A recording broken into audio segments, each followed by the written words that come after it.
আচ্ছা, আপনারা কিন্তু আমার কথা বুঝতে পাচ্ছেন? আমি কিন্তু কলকাতার মানুষ, আপনাদের ভাষা বুঝতেই পারি না। যখন আমার বন্ধুরা কথা কয় আমি তখন বলি কি বলছো, আমাকে একটু বাংলায় বলো। তাতে যেন কিরাম কিরাম লাগে যে আমার বিরুদ্ধে কি কিছু বলছে নাকি, এটা মনে হয় এমন একটা মজাক করে বললাম। কিন্তু আপনারা আল্লাহ পাকের একটা নিয়ামত, বাংলা বোঝেন, কিন্তু আসামিজ বোঝার মতন ক্ষমতা আমার নাই। তো শেষ পর্যন্ত থাকবেন ইনশাল্লাহ। তাহলে বিশ্ব নবীর প্রতি দরুদ আমরা পড়লাম, আল্লাহকে খুশি করার জন্য আল্লাহ শুকরিয়া করলাম। এখন যদি কেউ আল্লাহকে খুশি না করে, আল্লাহর প্রশংসা না করে, তাহলে আমাদের কি ক্ষতি? অবশ্যই তো আমাদের ক্ষতি আছে না? আমার ভাইয়েরা, আল্লাহ তাআলার কিতাব যখন আপনি স্টাডি করবেন, মহাগ্রন্থ আল কোরআনুল কারীম পারা নম্বর 13, সূরার নাম ইব্রাহিম, আয়াত নম্বর 7, আল্লাহ রাব্বুল আলামিন বলেন, লা ইন শাকারতুম লা আযীদান্নাকুম ওয়া লা ইন কাফারতুম ইন্না আযাবি লাশাদীদ। জোরে বলেন আল্লাহু আকবার। আল্লাহ রাব্বুল আলামিন বলেন, যখন আমার বান্দা আমার নিয়ামত পেয়ে নাশুকরি করবে, আমার অনুগ্রহ পেয়ে নাশুকরি করবে, আমার শুকরিয়া করবে না, আমার প্রশংসা করবে না, আমি আল্লাহ তাআলা যদি আমার নিয়ামত, আমার অনুগ্রহ পেয়ে তারা শুকরিয়া জ্ঞাপন করে, আমার প্রশংসা করে, আমি আল্লাহ তাআলা ওই বান্দার উপরে লা আযীদান্নাকুম, আল্লাহ তাআলা বলেন নামে তাকিদ দিয়ে মহান আল্লাহ ওই বান্দার উপরে তার রহমত, তার দয়া আরো বেশি বেশি করে বর্ষণ করে দেন। একবার জোরে বলুন না সুবহানাল্লাহ। আল্লাহ তাআলা বলেন, ওয়ালা ইন কাফারতুম ইন্না আযাবি লাশাদীদ। আর যখন আমার বান্দা আমার নিয়ামত পেল, আমার অনুগ্রহ পেল, আমার দয়া পেল, আমার দেওয়া সব কিছু উপভোগ করলো, কিন্তু আমার শুকরিয়া জ্ঞাপন করলো না, আমার প্রশংসা আমার বান্দা করলো না, আমি আল্লাহ তাআলা বান্দাদেরকে বলে দিলাম, বান্দা ওয়ালা ইন শাকারতুম লা আযীদান্নাকুম ওয়ালা ইন কাফারতুম ইন্না আযাবি লাশাদীদ। যদি তোমরা আমার নিয়ামত, এই যে সুন্দর সামিয়ানার জায়গা, আজকের দিনে তাফসীরুল কোরআন মাহফিল, কোরআন এবং হাদিসের আলোচনা হবে, এই জায়গায় বসলে গুনাহ মাফ হবে, এই সুন্দর একটা রহমতের বাগান, বেহেশতের বাগান, আমার দেওয়া রহমত অনুগ্রহ এখানে ঝরবে, এই জায়গায় যদি তোমরা না আসো, এটা পেয়ে আমি আল্লাহ তাআলা আমার দেওয়া নিয়ামত তোমাদের থেকে সিজ করে নেব। আমার নিয়ামত, আমার অফুরন্ত ভালোবাসা, আমার রহমত তোমাদের উপর থেকে কেড়ে নেব, ছিনিয়ে নেব। আল্লাহ তাআলা বলেন, আমার আযাব বড় ভয়ঙ্কর বান্দা, আমার আযাব বড় ভয়ঙ্কর, অবশ্যই আমার আযাব তোমাদেরকে পাকড়া করবে। একবার জোরে বলুন না নাউজুবিল্লাহ। এখন আল্লাহর আযাব থেকে কি আমরা বাঁচতে চাই? অবশ্যই বাঁচতে চাই। আল্লাহ রাব্বুল আলামিন বলেন, ইউসাব্বিহু লিল্লাহি মা ফিস সামাওয়াতি ওয়া মা ফিল আরদ। আসমান আর জমিনে যা কিছু আছে বিচারণশীল, সব কিছু আল্লাহ তাআলার প্রশংসা করে, আল্লাহ তাআলার তাসবিহ জ্ঞাপন করে। আল্লাহ তাআলা অন্য আয়াতে বলেন, সাত আসমান আর জমিনে যা কিছু আছে, ওয়া মা ফিহিন্না বাইনাস সামাওয়াতি ওয়াল আরদ, আর আসমান জমিনের খালি জায়গায় যা কিছু আছে সবাই আল্লাহ তাআলার প্রশংসা করে, আল্লাহ তাআলার তাসবিহ তারা পাঠ করে। ওয়ালাকিন লা তাফকাহুনা তাসবিহাহুম। ও আমার বান্দারা, কিন্তু তোমরা তাদের তাসবিহ, তাদের তেলাওয়াত, তাদের প্রশংসা তোমরা বুঝতে পারো না। কেননা ওই যে চৈত্র মাসে, বৈশাখ মাসে তাল গাছের পাতাগুলো সাই সাই করে আওয়াজ হয়, আবার যখন মুষল ধরে বৃষ্টি হয়, বৃষ্টির শো শো আওয়াজ, পাখিদের পাখালিদের কিচিরমিচির করে আওয়াজ, ওই আওয়াজগুলো কোনো আওয়াজ নাই। আল্লাহ তাআলা বলেন, ইউসাব্বিহু লিল্লাহি মা ফিস সামাওয়াতি ওয়া মা ফিল আরদ। আসমান আর জমিনে যা কিছু আছে সকলেই আল্লাহ তাআলার প্রশংসা করে, আল্লাহ তাআলার তাসবিহ জ্ঞাপন করে। আল্লাহ বলেন, তোমাদেরকে ওদের প্রশংসার শব্দ বোঝার ক্ষমতা নাই। একবার চিল্লায়ে বলুন না সুবহানাল্লাহ। সেই জন্য আমরা প্রশংসা করব কার? প্রশংসা হবে কার? শুকরিয়া জ্ঞাপন করব কার? নামাজ আদায় করব কার জন্যে? রোজা রাখবো কাকে খুশি করার জন্যে? মাঝে মাঝে চুরি করব কাকে রাজি করার জন্যে? ব্রেক ফেল হয়ে গেল নাকি? সব কিছু হবে আল্লাহর জন্যে, কিন্তু হারাম কাজ চুরি তো আল্লাহর জন্যে আর হয় না। আল্লাহ চুরিটাকে হারাম করে দিয়েছে আমার ভাইয়েরা। ও আমার সোনার মানিক কলিজার টুকরা ভাইয়েরা, পর্দার অবস্থায় অন্তরে অবস্থিত আমার আম্মা জান, আমার বোনেরা, আপনাদের প্রত্যেকের হাত না ধরে পায়ে ধরে বলে সর্বসময় প্রশংসা কিন্তু আল্লাহকে করা লাগবে। কারণ সমস্ত একত্র প্রশংসার মালিককে আল্লাহ তাবারক তাআলা বলেন, তাবারাকাল্লাযী বিয়াদিহিল মুলকু ওয়া হুয়া আলা কুল্লি শাইইন কাদির। কুরআনুল কারীমের পারা নম্বর 29 সূরা নাম মুলক আয়াত নম্বর 1। আল্লাহ রাব্বুল আলামিন বলেন, সমস্ত প্রশংসা পবিত্রতা সেই মহান শ্রেষ্ঠ আল্লাহ রাব্বুল আলামিনের জন্য। তাবারাকাল্লাযী, সব সমস্যা, সমস্ত প্রশংসা, সব কিছু গুণকীর্তন সেই আল্লাহর জন্য। বিয়াদিহিল মুলক, যার কুদরতি হস্তে আছে গোটা বিশ্বের ক্ষমতা। এখন যদি বলা হয়, আপনাদেরকে জিজ্ঞাসা করা হয়, গোটা পৃথিবীর ক্ষমতা কার কাছে? আল্লাহর কাছে। কিন্তু কেউ কেউ বলে থাকে গোটা পৃথিবীর সুপার পাওয়ার হলো বর্তমান আমেরিকা। এটা বলা যাবে? এটা বলা যাবে না, শরীকি কথা। আল্লাহ তাআলা বলেন, বিয়াদিহিল মুলক, আমার কুদরতি হস্তে সমস্ত কিছুর, সমস্ত রাজ্যের ক্ষমতা, সমস্ত রাজত্ব, সমস্ত বাদশাহিত্ব আমি আল্লাহ তাআলা আমার কুদরতি হস্তে। দুনিয়াতে যাদেরকে আমরা প্রেসিডেন্ট বলে দেখি, যাদেরকে আমরা রাষ্ট্রপতি হিসেবে দেখি, প্রধানমন্ত্রী হিসেবে দেখি, মুখ্যমন্ত্রী হিসেবে দেখি, এদের ক্ষমতা সীমিত, এদের সময়ও সীমিত। এদের মতন শক্তি কি আমি আল্লাহ আমার না? সমস্ত একত্র ক্ষমতার মালিক হলাম আমি আল্লাহ। আমার আল্লাহর ক্ষমতা কেমন?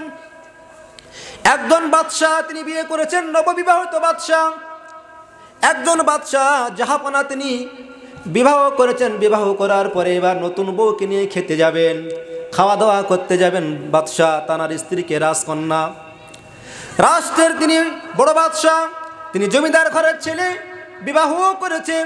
কেবলমাত্র নববধূকে নিয়ে খেতে যাবেন, খাই খাওয়া করবেন। এমন সময় একটা ভিক্ষুক এসে বাড়ির দরজায় তানাকে আওয়াজ করে, কে আছো, আমাকে দুটো ভিক্ষা দাও।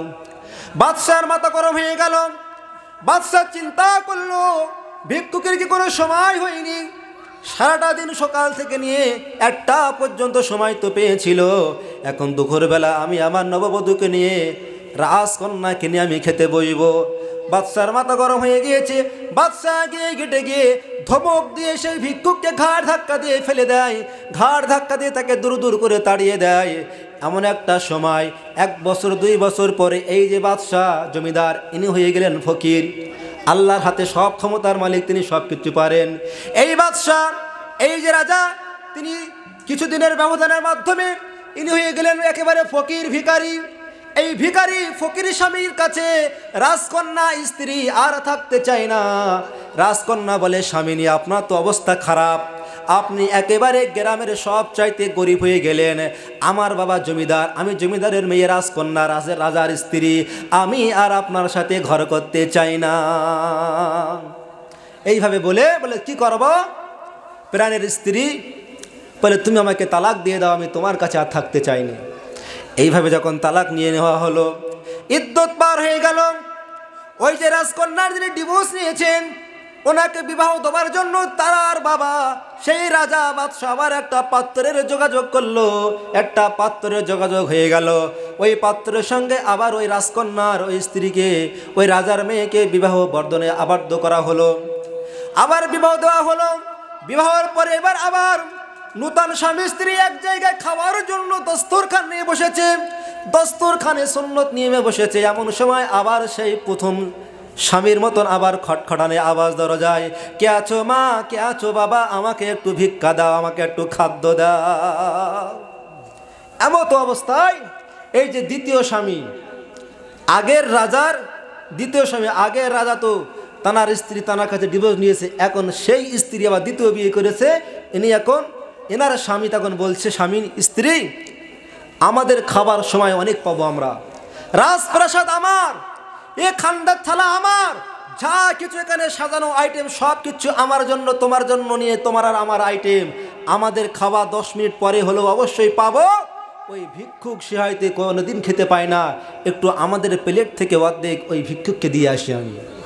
যখন এই স্বামী, এই রাজা যখন নিজেদের স্বামী স্ত্রী রাজকন্যা রানী আর রাজার খাদ্যর প্লেটটা সাজিয়ে নিয়ে যখন দরজার ধারে গিয়ে দরজায় গিয়ে খুলে ওই ভিক্ষুকের সামনে ধরলো, ভিক্ষুকের সামনে ধরে ভিক্ষুককে এবার দিল। ভিক্ষুককে দেওয়ার পর ওই ভিক্ষুক এনাকে দেখে অজ্ঞান হয়ে পড়ে গেল। ওই ভিক্ষুক এই স্বামীকে দেখে অজ্ঞান হয়ে পড়ে গেল, হুঁশ আসে না, অনেক সময় চলে যায়। এদিকে রাজকন্যা স্ত্রী বলে স্বামী গেল, তা আসে না কেন? স্ত্রী গিয়ে দেখে দরজার ধারে যিনি, দরজার বাইরে যিনি অজ্ঞান হয়ে পড়ে আছে আর তানার সামনে দাঁড়িয়ে আছে ওনার নববিবাহিত স্বামী। ওই যে পড়ে আছে অজ্ঞান হয়ে, উনি আর কেউ নাই, আল্লাহর কসম করে বলি স্বামী, ইনি হলো আমার সেই প্রথম স্বামী। স্ত্রী বলছে আমার স্বামী আসে না কেন? এতক্ষণ হয়ে গেল, ভিক্ষুককে আমাদের খানজাত থালা, নববিবাহিত রাজার রানী আমরা খাওয়া করব, কিন্তু স্বামী আসে না কেন?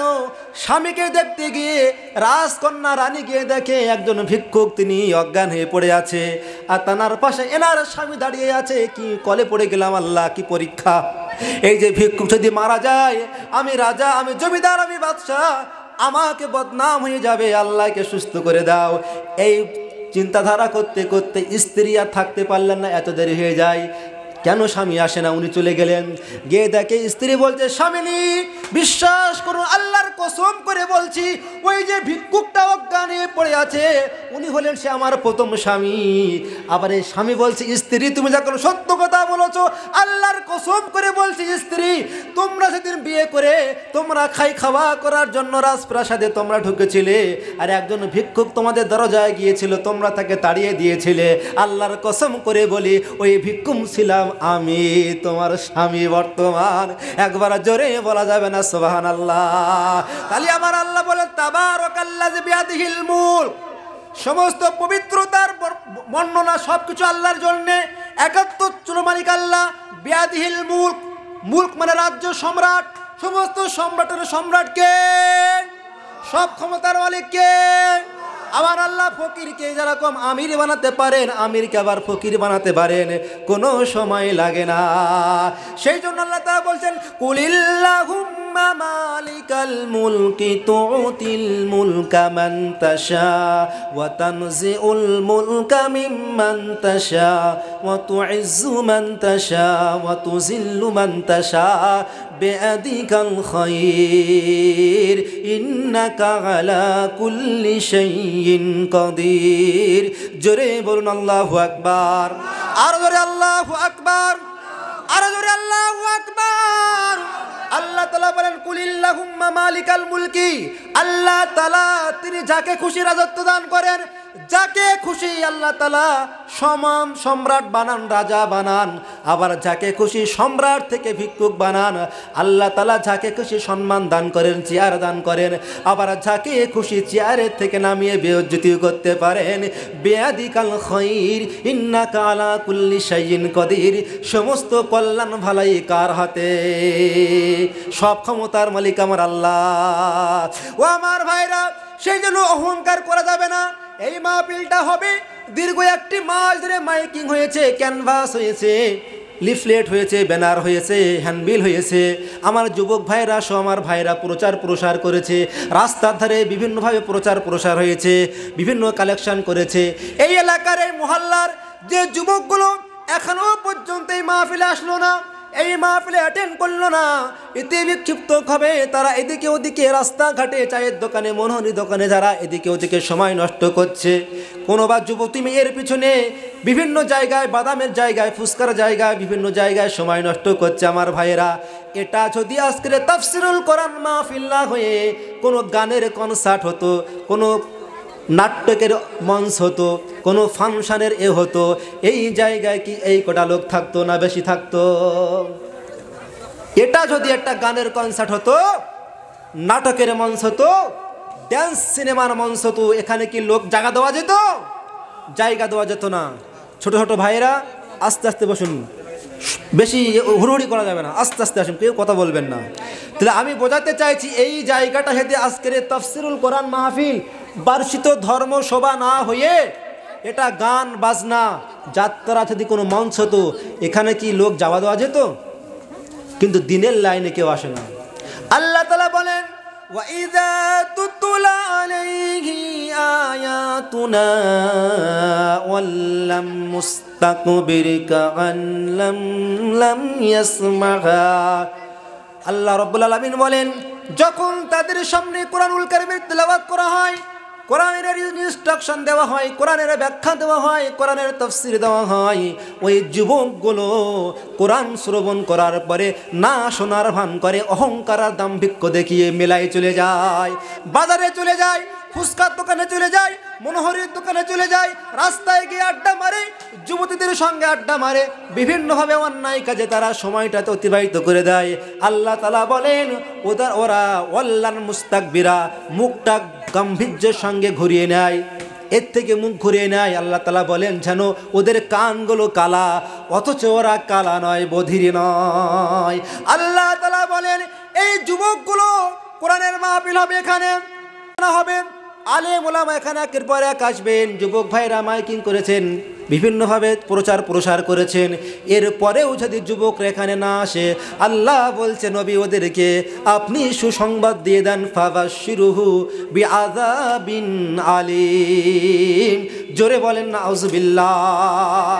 আল্লাহ নবী বলেন, যে সমস্ত যুবকগুলো, এই মহল্লার যুবকগুলো, আবাল বিদ্যা বনিতা, আফামর জনতা, আমার আব্বা জানেরা যারা এখান থেকে ক্যানভাস শুনেছে, প্রচার শুনেছে, কিন্তু এখানে এসে বসেন নাই, অ্যাটেন্ড করেন নাই, আল্লাহ বলেন ওদের জন্য সুসংবাদ দাও জাহান্নামের। একবার জোরে বলুন না নাউযুবিল্লাহ। তাহলে এই জায়গায় আমাকে আপনাকে আসা লাগবে। জীবনে অনেক ওয়াজ নসিহত শুনেছেন, জীবনে আপনার সময়ে অনেক সময় আপনি এখানে ওখানে অতিবাহিত করেছেন, কিন্তু বর্তমান যে সিচুয়েশান, দেশের বিদেশের গোটা বিশ্বের মুসলমানদের যে অবস্থান, এতে করে আমাকে আপনাকে সুর আর কেচ্ছা কাহিনী ঘটার সময় আর নেই বাবাজি। আমি আপনাদের হাতে ধরে পায়ে ধরে বলে যাই, সুর শুনে শুনে আমাদের কানের আনন্দ হয় কেবলমাত্র 2 ঘন্টা 3 ঘন্টা, কিন্তু বর্তমান যে সিচুয়েশন গোটা মুসলিম উম্মার উপরে, আমার কমিউনিটি, আমার জাত, আমার ধর্মের উপরে, মুসলমানদের উপরে, ইসলামের উপরে, শুধু আসাম নয়, ত্রিপুরা নয়, গোটা বিশ্বব্যাপী মুসলমানদের উপর যে অত্যাচারের স্টিম রুল চলছে, এর থেকে আমাদের শিক্ষা, একটু বিবেক বুদ্ধি জাগ্রত করা দরকার আছে না নাই? এখানে সভাপতি সাহেব আছেন, উনি অনেক আমার থেকে বিদগ্ধ পণ্ডিত, উনি হাই স্কুলের অ্যারাবিক টিচার ছিলেন, প্রাক্তন টিচার, নিঃসন্দেহে উনি অনেক জ্ঞানী মানুষ, মুরব্বী মানুষ, উনি অবশ্যই আমার কথাগুলো অ্যাকসেপ্ট করবেন। বর্তমান যুগ সন্ধিক্ষণে ভাই, যে আপনি একটু জলসা দেবেন, পয়সা শ্রম করলেন, খরচ করলেন, ডেকোরেশন করলেন, সব করলেন, কিন্তু কানে হাত দিয়ে চেল্লানো, এই যে কানে হাত দিয়ে সুর করে বক্তা 1 থেকে 2 ঘন্টা আলোচনা করবে, সুর আর সুর, বাবারে সুর, কান্নাকাটি করে চলে যাবেন, এতে আপনার কোনো লাভ নেই। আল্লাহর কসম বলছি, আল্লাহর কসম করে বলছি, মিশকাতুল মাসাবি 441 নম্বর হাদিস, 441 নম্বর পৃষ্ঠায় হাদিস, আল্লাহ রসুল বলছেন, ক্বালা রাসূলুল্লাহ সাল্লাল্লাহু আলাইহি ওয়াসাল্লাম, ওয়াইলুল লিল্লাযী ইউহাদ্দিসু ফায়াকযিবুল লিইযহিকাল কওমা বিহি, ওয়াইলুল্লাহ। আল্লাহ রসুল বলছেন, ওই ব্যক্তি ধ্বংস হোক, ধ্বংস হোক, ধ্বংস হোক, যে স্টেজে মিথ্যা বানোয়াটি কথা বলে বলে শ্রোতাদেরকে হাসায়, মনোরঞ্জন করে, তাদের দৃষ্টি আকর্ষণ করে। যে বক্তা এই জায়গায় আপনি দাওয়াত দিয়েছেন, ওই বক্তার সামনে আমার রসুল বলেছেন, যদি বানাওয়াটি মিথ্যা কেচ্ছা কাহিনী বা এমন কোনো ভঙ্গিমায় উপবেশন করে যে শ্রোতারা হাসাহাসি করবে, বাহাবা দিবে, মনোরঞ্জন হবে, শ্রোতাদের দৃষ্টি আকর্ষণ বাড়বে, কিরে বক্তা একটা নিয়েছি, এত সুন্দর হাসাই, এত মনোরঞ্জন, এই রকম যারা করে, আল্লাহ রসুল বলছেন, বক্তা নামে তুমি কলঙ্ক, ওয়াইলুল্লাহ, তুমি ধ্বংস, তুমি ধ্বংস, তুমি ধ্বংস। আল্লাহ রসুল এটা আবু দাউদ শরীফের হাদিসের মধ্যে বর্ণনা করেছেন এবং মিশকাতুল মাসাবির 411 পৃষ্ঠায় বর্ণনা করেছেন। আমার ভাইয়েরা, আমার আব্বাজানেরা, আমার মায়েরা, বোনেরা, বর্তমান সময়ে আমাদেরকে একটু হিসেব করে কথা বলা লাগবে।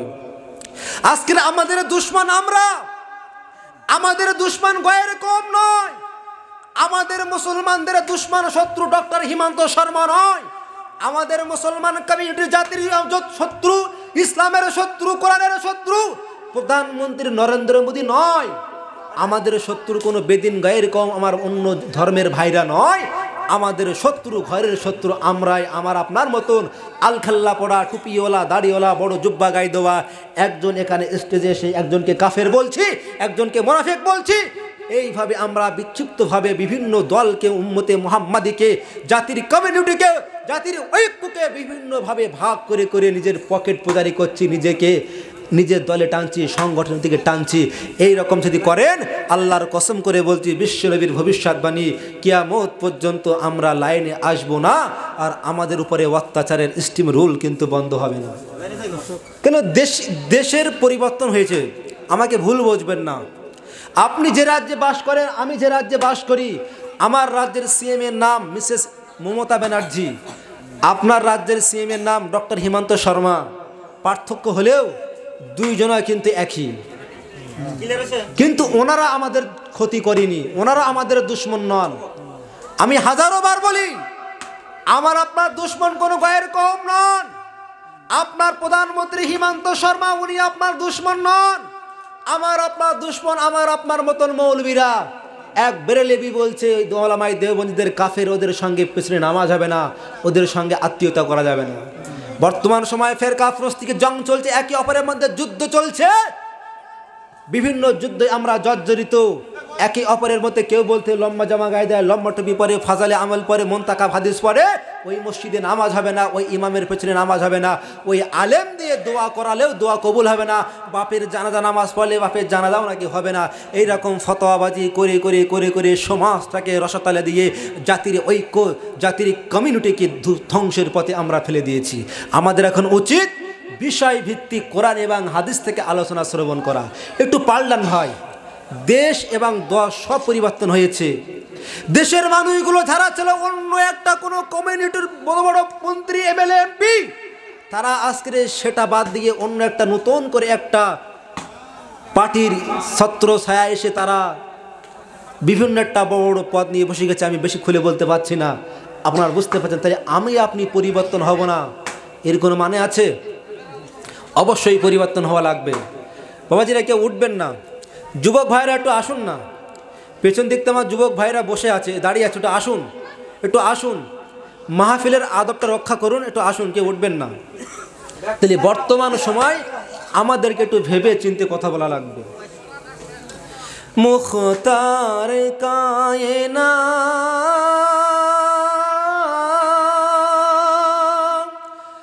মুখতার কায়না मुख्तार कायना सा दाता कोई नहीं, यानी मेरे रसूले पाक जैसा कोई नहीं। मुख्तार कायना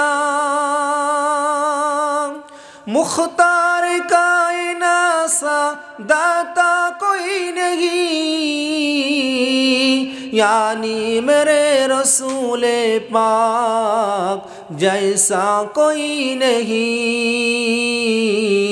यानी मेरे नबी पाक जैसा कोई नहीं।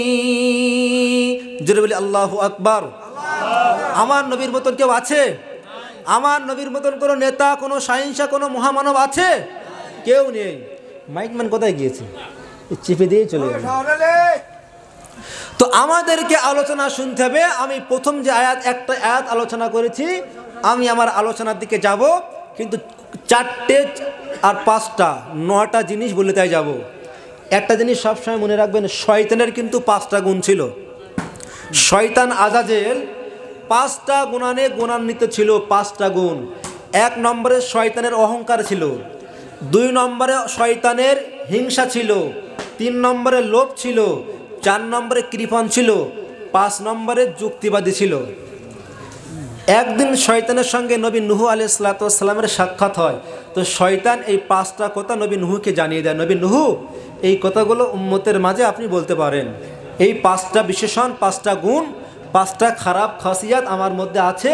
এই 5টার মধ্যে একটা যে কারোর মধ্যে থাকবে, সে আর মানুষ থাকে না, সে আর উম্মতে মুহাম্মাদি থাকে না, সে আর উম্মতে নূহ থাকে না, সে অটোমেটিক আমি শয়তান, আমারই উম্মত, আমার দলে হয়ে যায়।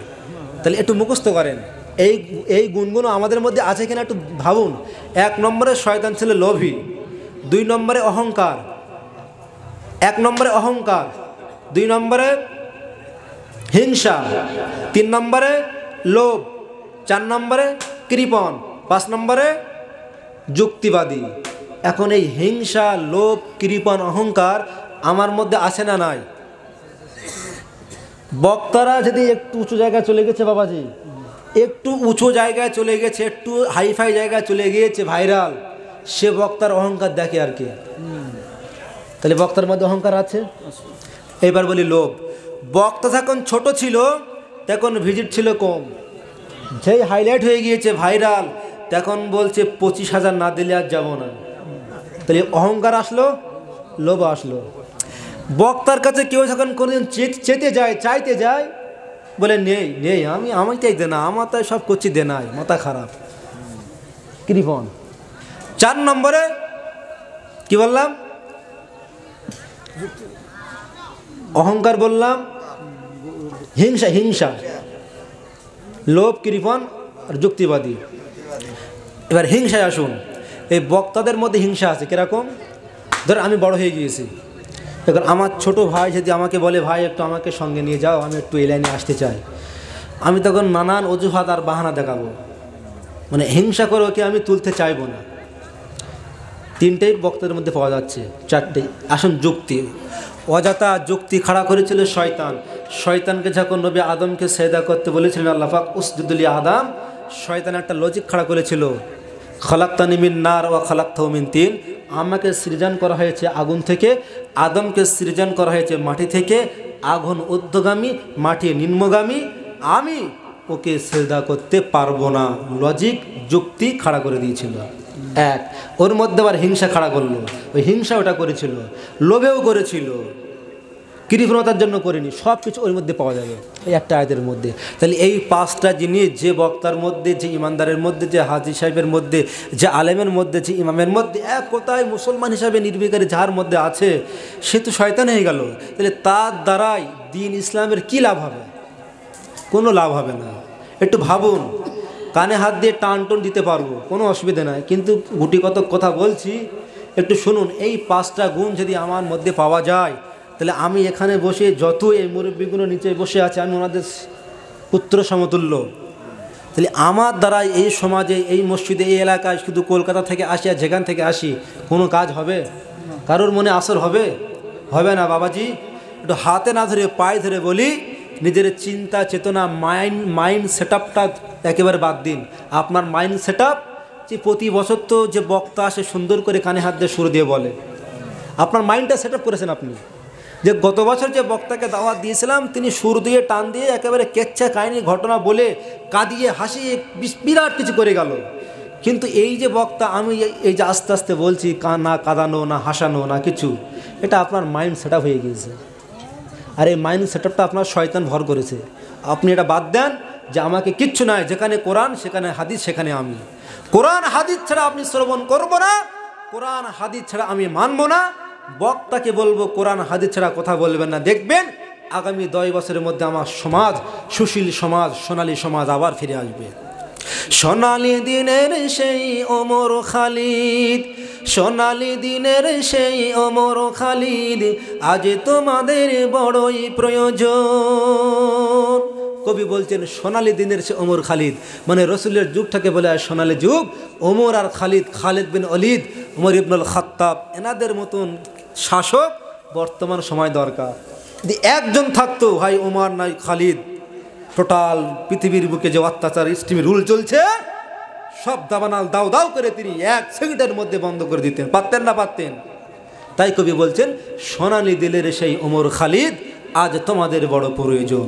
কিন্তু এ ব্যথার গান, এ ব্যথার কথা কে শ্রবণ করবে? তাই আমার ভাইদের কাছে, বাবাজিদের কাছে, পর্দার অবস্থায় আমার মা ও বোনেরা আছেন, আপনাদেরকে বলছি, আপনারা একটু ধীর মস্তিষ্কে শুনুন কথাগুলো, যেটা আমার আপনার জন্য কাজে আসবে। যে আয়াতে কারিমা পড়েছি, আর একটা, তাহলে 5টা বললাম আর 4টে। শয়তানের মধ্যে 3টে ডিগ্রি ছিল, 3টে বেস্ট কোয়ালিটির ডিগ্রি, একটা ডিগ্রি ছিল না। একটা ডিগ্রি না থাকার কারণে শয়তান শয়তান হয়ে গিয়েছিল। তার মধ্যে একটা হলো শয়তান আলেম ছিল, আলেম। আরে আমি কোথাকার আলেম? ছোট আলেম। শয়তানকে বলা হতো মুআল্লিমুল মালাইকা। আল্লাহ রাব্বুল আলামিন শয়তানকে লকাব দিয়েছিলেন, খেতাব দিয়েছিলেন মুআল্লিমুল মালাইকা।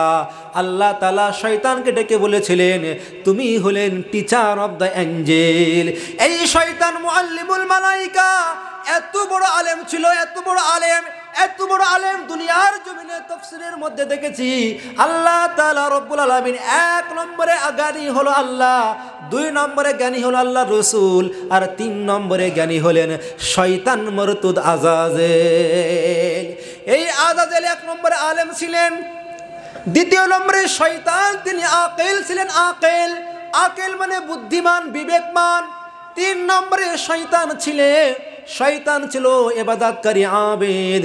আল্লাহ তাআলার জমিনে 4 ইঞ্চি কোনো জমিন আপনি খালি পাবেন না যে জায়গায় শয়তান 10 লক্ষ বছর ধরে ধরে আল্লাহ পাকের সেজদা করেছে। একবার জোরে বলুন না সুবহানাল্লাহ।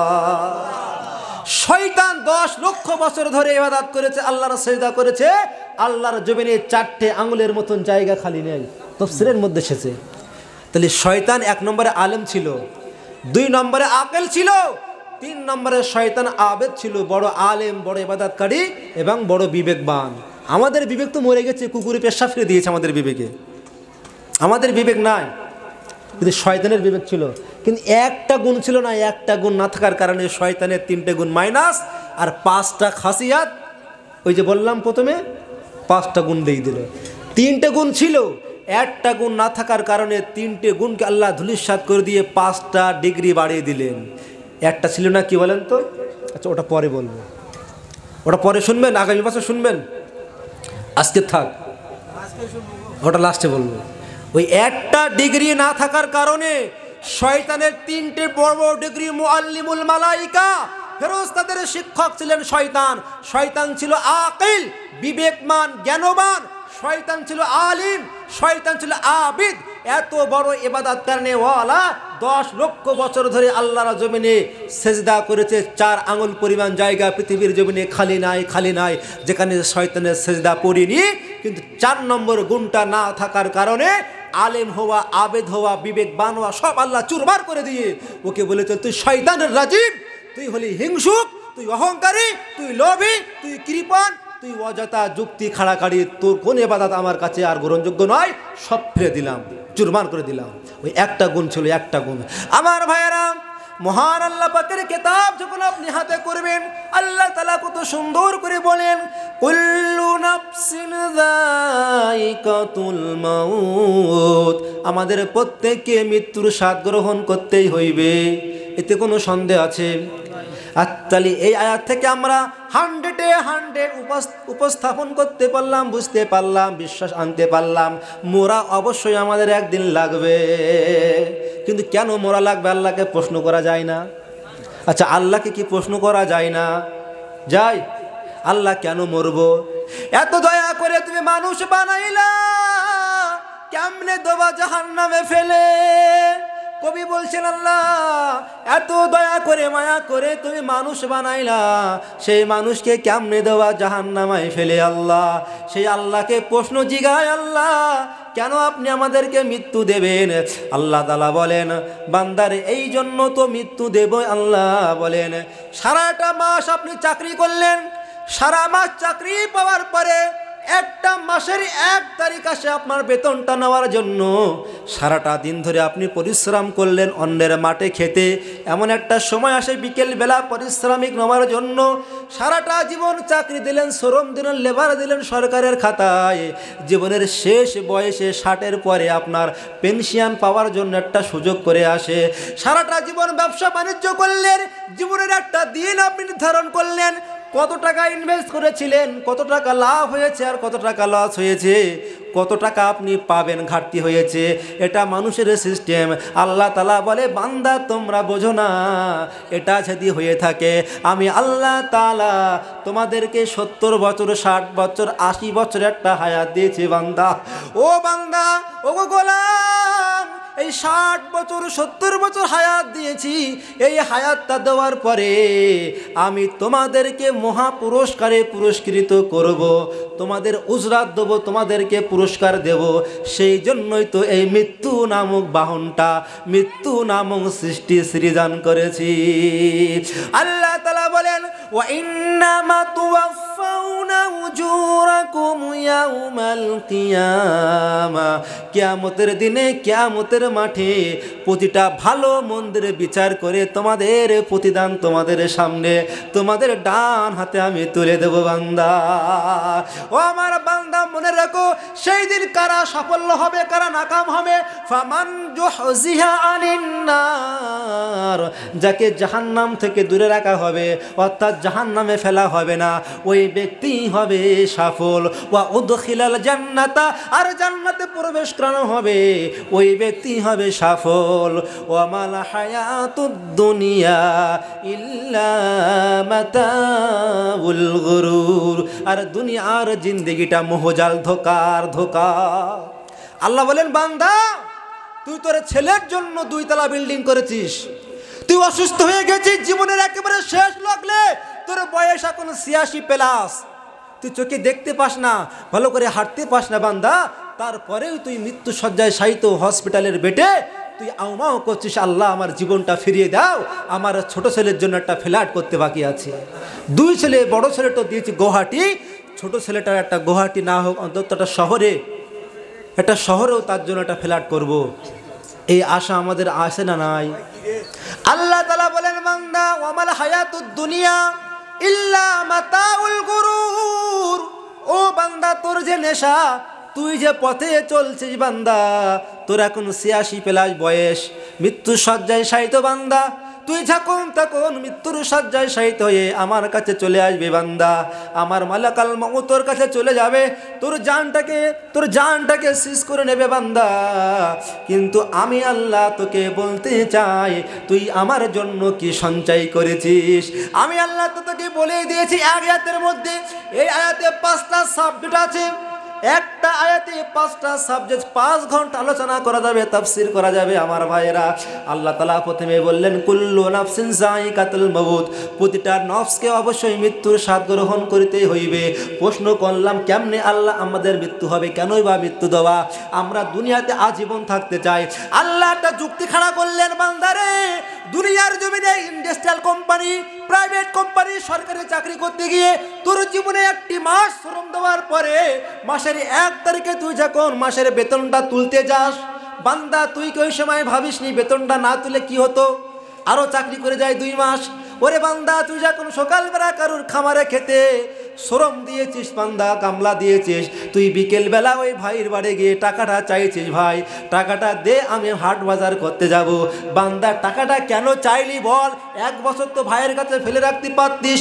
ও আমার বান্দা, তুই যখন 60 বছর সরকারকে লেবাদ দিলি, তোর যৌবনকালটা সরকারকে দিয়ে দিলি, সরকার তোর জন্য একটা বাজেট দিয়েছে, 60 বছরের পরে পেনশন এটা পাবি। তুই তো সরকারকে বলতে পারতি, মহামান্য সরকার 60 বছর ধরে টাকা পেয়েছে, মাইনে পেয়েছি 50,000 করে মাইনে পেয়েছি, আর দরকার নাই, বন্ধ করে দেন।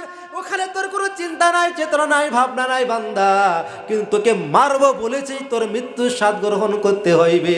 আর এমনি তোর প্রশ্নটা আমার কাছে, আল্লাহ বলে কোনো অসুবিধা নাই, আমি আল্লাহ আমাকে প্রশ্ন করলে সুন্দর করে বোঝাই। সুন্দর করে বোঝাই কে? জোরে বলেন না, সুন্দর করে বোঝাই কে? ভালো করে ওয়াজ কে করে? আল্লাহ বলেছেন ইন্নাল্লাহা ইয়াইজুকুম লাআল্লাকুম তাযাক্কারুন। আল্লাহর চাইতে ভালো ওয়াজ, আল্লাহর চাইতে বেটার ওয়াজ দুনিয়ার কেউ আছে?